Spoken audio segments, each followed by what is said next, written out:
இன்னைக்கு பெண்களின் முன்னேற்றத்தை நோக்கி டிஜிட்டல் பாதை அமைக்கும் ஒரு பெண்மணியை பத்தி உங்களுக்கு தெரியுமா?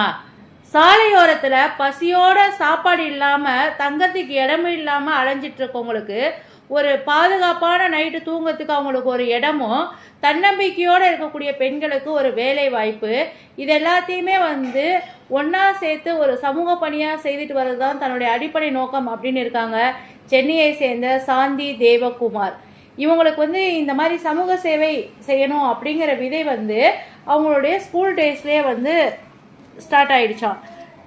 இவங்க ஸ்கூல் டேஸில் என்ன பண்ணியிருக்காங்க அப்படின்னா, அவங்கக்கிட்ட படிக்கக்கூடிய மற்ற பசங்க கிட்டலாம் கிட்ட என்ன இருக்கோ அதை ஷேர் பண்ணிக்கக்கூடிய மென்டாலிட்டியும் மைண்ட் செட்டும் அவங்களுக்குள்ள இருக்குது.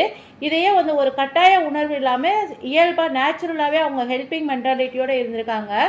ஆஃப்டர் மேரேஜ் அந்த மனப்பான்மை ஒரு தெளிவான நோக்கமாக மாறி இருக்கு. அவங்களுடைய ஹஸ்பண்டும் தொடர்ந்து ஊக்கம் கொடுத்து நல்லா சப்போர்ட்டிவாக இருந்ததுனால அவங்க நினைச்சதை செயல்படுத்தக்கூடிய ஒரு தைரியம் அவங்களுக்கு கிடைச்சிருக்கு. இதனால பல தன்னார்வ தொண்டு நிறுவனங்கள் கூட சேர்ந்து இவங்க வேலை செஞ்சுருக்காங்க. ஒரு கட்டத்தில் சொந்தமாக நம்மளே ஏன் ஒரு சமூக அமைப்பை உருவாக்கி மக்களுக்கு நல்லது செய்யக்கூடாது அப்படின்னு நினச்சிருக்காங்க இந்த சாந்தி தேவகுமார். அதன் மூலம் நிறைய சமூக பணிகளை இவங்க செஞ்சுருக்காங்க. சாலையோரத்தில் நிறைய சாப்பாடு இல்லாமல் கிடக்கிறவங்களுக்கெல்லாம் அவங்களுக்கு சாப்பாடு கொடுக்குறது தான் நம்மளுடைய ஃபஸ்ட்டு டியூட்டி அப்படின்னு சொல்லி இறங்கி செய்திருக்காங்க. பசியோடு வாழக்கூடிய மக்களை போய் நேரில் போய் பார்க்குறாங்க. அவங்களுக்கு தன்னால் முடிஞ்ச உணவு கொடுக்குறாங்க. அதுக்காக அவங்க அவ்வை இல்லம் அப்படிங்கிற ஒரு அமைப்பு ஏற்படுத்தி பசிக்கு உணவிடு அப்படின்னு ஒரு ஹேஷ்டாக் ஒன்று போடுறாங்க. தொடர்ந்து மக்களுக்கு சேவை செய்கிறது மட்டும்தான் இவங்களுடைய எண்ணமாக இருக்குது. நிறைய மருத்துவ உதவி, பாதுகாப்பான தங்கக்கூடிய இடம், கல்வி, இந்த மாதிரி ஆதரவு பல துறைகளில் இவங்க விரிவடைஞ்சிட்டே போது. இவங்களுடைய சமூக சேவை சமூகத்தில் பல அடுக்கில் நிறைய பெண்கள் இன்னமும் பொருளாதார ரீதியாக பின்தங்கியவங்களாகவே இருக்கிறாங்க. அவங்களுடைய குடும்பத்தை முழுமையாக சார்ந்து இருக்க வேண்டிய நிலை இருக்குது. அதாவது ஹஸ்பண்டை தான் டிபெண்ட் பண்ணியிருக்கணும் அப்படிங்கிற மாதிரி இருக்காங்க. இந்த டிஜிட்டல் யுகமாக இருக்கிறத அவங்க அதை தன்னுடைய முயற்சிகளுக்கு முன்னுதாரணமாக வச்சு அந்த பெண்களுக்கு வேலை வாய்ப்பு ஏற்படுத்தி கொடுக்கறத செய்கிறாங்க. இன்றைய காலத்தில் டிஜிட்டல் அறிவு அப்படிங்கிறது ஒரு விருப்பம் கிடையாது, அது ஒரு நமக்கு அத்தியாவசியமான தேவை. அதை பயன்படுத்தாமல் நம்மளால் முன்னேற முடியாது. அதனால தான் இன்றைக்கி பெண்களுக்கு வேலைவாய்ப்பு தகவல்களை நேரடியாக வழங்கக்கூடிய வகையில் MMU அப்படிங்கிற ஒரு ஆப் அவங்க கிரியேட் பண்ணியிருக்காங்க. அந்த ஆப் ஒரு இன்ஃபர்மேஷன் சோர்சஸ் நமக்கு கிரியேட் பண்ணி கொடுக்குது. இது ஒரு கைடன்ஸ் வழிகாட்டியாக மட்டும் இல்லாமல் இது நல்லா செயல்படணும் அப்படிங்கிறது தான் இவங்களுடைய நோக்கமாக இருக்குது. வீட்டு வேலை, சின்ன சின்ன வேலை முயற்சி செய்கிறது, வீட்டில் இருந்தே செய்யக்கூடிய வேலைகளை பற்றின தகவல்களை இந்த ஆப் மூலமாக இவங்க ஈஸியாக ஷேர் பண்ணிடுறாங்க. பல பெண்கள் இந்த துறையில் வேலை தெரிஞ்சுக்கிறதுக்கும் தெரியாமல் தயக்கத்தில் இருக்கிறவங்களுக்கும் தெரிஞ்சுக்கிறதுக்கு இது ரொம்ப யூஸ்ஃபுல்லாக இருக்குது. இன்றைக்கி காலகட்டத்தில் அறிவு அப்படிங்கிறது ஒரு விருப்பம் கிடையாது, அது ஒரு டிஜிட்டல் அறிவு அப்படிங்கிறது நமக்கு ஒரு சாய்ஸ் இல்லை, அது நம்மளுடைய அத்தியாவசியம். நம்ம முன்னேற பயன்படுத்தணும் அப்படின்றதுக்கு இது ஒரு லூப் ஹோல் அப்படிங்கிறத இவங்க தெளிவாக சொல்லியிருக்கிறாங்க. இந்த ஆப் மூலமாக நிறைய பேருக்கு வேலை வாய்ப்பு ஏற்படுத்தி கொடுத்துருக்காங்க ஃப்ரீயாகவே. நிறைய பேர் சின்ன சின்ன சிறு தொழில் தொடங்குறதுக்கும் இவங்க சப்போர்ட்டிவாக இருக்காங்க.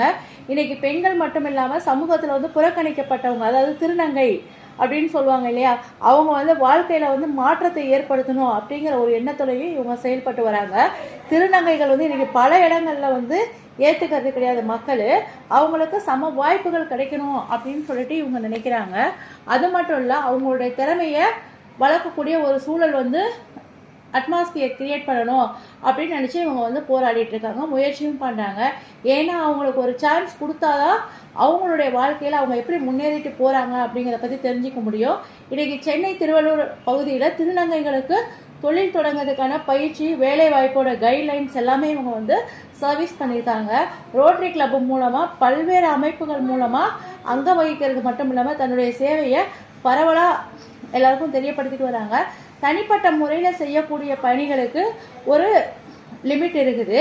ஆனால் ஒரு குரூப்பாக சேர்ந்து செயல்பட்டாங்கன்னா அவங்கக்கிட்ட நிறைய மக்கள்கிட்ட போய் ரீச் அடைய முடியும். அப்படிங்கிறனால ஆயுஷ் வேதான் குளோபல் வெல்னஸ் அப்படிங்கிற ஒரு சமூக அமைப்பை அவங்க கிரியேட் பண்ணி அந்த அமைப்பு மூலமாக இவங்க வந்து நிறைய சேவைகள் பண்ணிட்டு இருக்காங்க. இவங்க நிறைய சேவை செய்கிறது மூலமாக இவங்களுக்கு நிறைய அவார்டு கிடைச்சிருந்தாலும் அவங்கக்கிட்ட உதவி பெற்றவங்க வாழ்க்கையில் ஏற்படக்கூடிய அந்த மாற்றத்தை பார்த்து இவங்க வந்து ரொம்ப சாட்டிஸ்ஃபேக்ஷனாக இருக்குதுன்னு சொல்லிட்டு ரொம்ப ஹாப்பியாக ஃபீல் பண்ணுறாங்க. ஏன்னா விருதுங்கிறது ஒரு அங்கீகாரம் தான். ஆனால் தான் உதவி செஞ்சவங்களுடைய வாழ்க்கையில் ஏற்படக்கூடிய மாற்றம் தான் ஒரு நல்ல மாற்றம் அப்படின்னு சொல்லிட்டு அந்த உணர்வை வந்து அவங்களுக்கு கொடுத்துருக்கு. இது அவங்களுக்கு கிடைச்சிருக்கக்கூடிய ஒரு மிகப்பெரிய பாராட்டு அப்படின்னு சொல்லி நினைக்கிறாங்க. பெண்கள் பொருளாதார ரீதியாக வலுப்பெறணும், அதுக்காக தான் இன்னும் அதிகமான பெண்களை டிஜிட்டல் முறையில் அவங்க வந்து ஜாயின் பண்ணணும் அப்படின்னு நினச்சிட்டு இருக்கிறாங்க. நீங்கள் யாராவது வாழ்க்கையில் ரொம்ப கஷ்டப்பட்டுட்டு இருந்தீங்கன்னா இந்த அமைப்பை காண்டாக்ட் பண்ணிங்கன்னா அது உங்களுக்கு வந்து ரொம்ப உதவியாக இருக்கும். உங்களாலேயும் வந்து பொருளாதார லெவலில் வந்து முன்னேற முடியும்.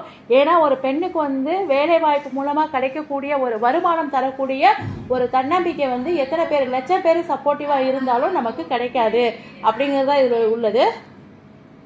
பிடிச்சிருந்ததுன்னா லைக் பண்ணிவிட்டு சப்ஸ்கிரைப் பண்ணிவிட்டு வீடியோவை ஷேர் பண்ணி விடுங்க.